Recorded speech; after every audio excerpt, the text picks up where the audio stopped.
You wake up when your body is ready. No alarm, no schedule, no place you need to be. For 99% of human history, this wasn't a hypothetical. This was every single morning for roughly 300,000 years. But today, your stomach is growling.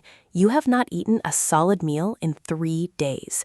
In the modern world, you would walk to a refrigerator or tap an app on your phone.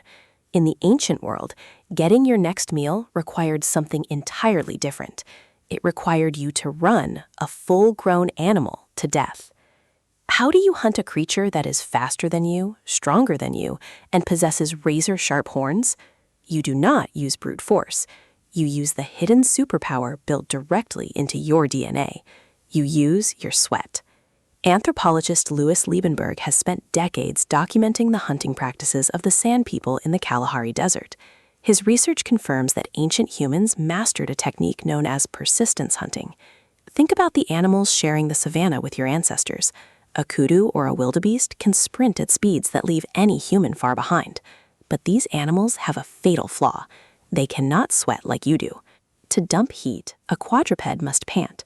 But an animal cannot pant efficiently while it is galloping.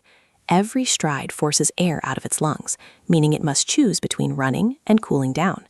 Your ancestors understood this physiological limitation perfectly. Let us reconstruct a hot afternoon on the ancient savanna. You track a magnificent kudu. You do not sneak up on it. You walk right up to it until it bolts. It leaves you in the dust, easily gaining a lead of several miles. Do you give up? No. You lock onto its tracks and keep walking at a steady, relentless pace. An hour passes. The sun beats down at 40 degrees Celsius. The kudu has stopped in the shade of an acacia tree, trying to catch its breath and lower its body temperature. Suddenly, you appear over the horizon. The kudu is startled, its heart rate spikes, and it bolts again. This cycle repeats for 3, 4, or 5 hours. Every time the animal tries to rest, you reappear. Your body is covered in millions of eccrine sweat glands, constantly shedding heat while you move. Your bipedal stride is incredibly energy efficient. You are a biological cooling machine. The kudu, on the other hand, is slowly cooking from the inside out. Eventually, the animal reaches a state of total heat exhaustion. It simply collapses, unable to move a single muscle. You walk up to it and end the hunt without ever having to engage in a dangerous physical fight. This seems like a triumph of human endurance, but archaeology reveals a counterintuitive twist. Hunting this way was an incredible gamble. What if the tracks disappeared into rocky ground? What if a pride of lions noticed your exhausted target first? Moving for hours under a brutal sun burned thousands of calories before you even secured a single gram of meat. Agriculture is often viewed as the great leap forward that saved us from this brutal uncertainty, but many anthropologists argue it was a trap.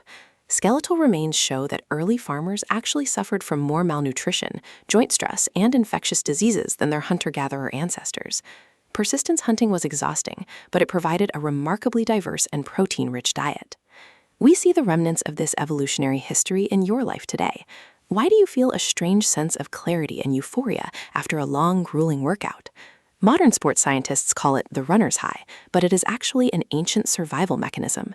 Your brain releases endocannabinoids to mask pain and keep you moving during a multi-hour chase. When you look at a marathon runner crossing a finish line today, you are not looking at a modern sporting achievement.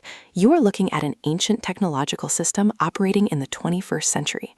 You wake up today, check your phone, and drive to a grocery store without burning a single calorie. But your lungs, your skin, and your legs are still perfectly calibrated for a 5-hour chase under a burning sun. Are you truly living the life your body was designed for?